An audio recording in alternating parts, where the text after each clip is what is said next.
Sa boxing naman, isang malaking hamon ang sasagupain ni super bantamweight prospect Albert Pagara sa susunod na buwan.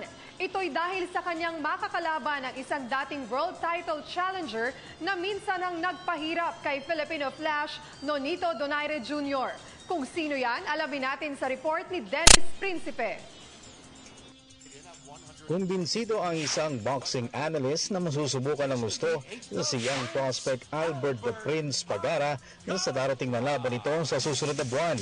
Ayon kay boxing analyst attorney Ed Tolentino, isang malaking hamon ngunit tamang hakbang ang ginawa ng Ala Promotions na isabak si Pagara laban kay former world title challenger Cesar Juarez ng Mexico. Si Juarez ang parehong boxer na nagbigay ng mabigat na laban kay Nonito Donaire Jr.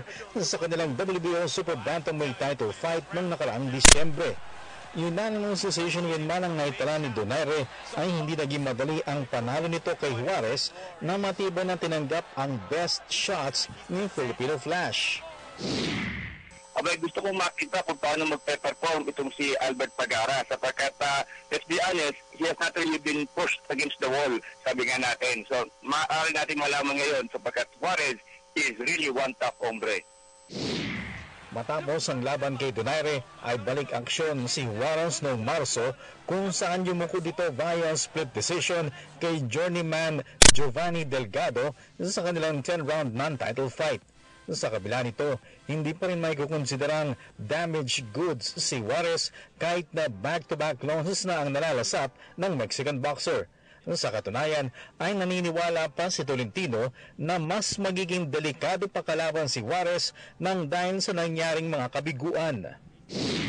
Sa laban kay Pagara, tingin ko, yung motivation na kay Donaire, babalik.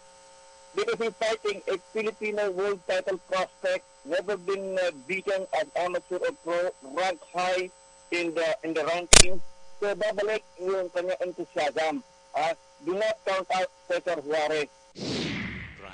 Ang labanang Pagara versus Juarez ang main event ng Pinoy Pride 37 na second outing ng Ala Promotions sa Estados Unidos.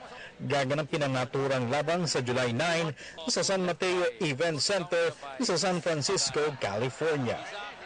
Para sa PTV Sports, Dennis Principe, Telebisyon ng Bayan.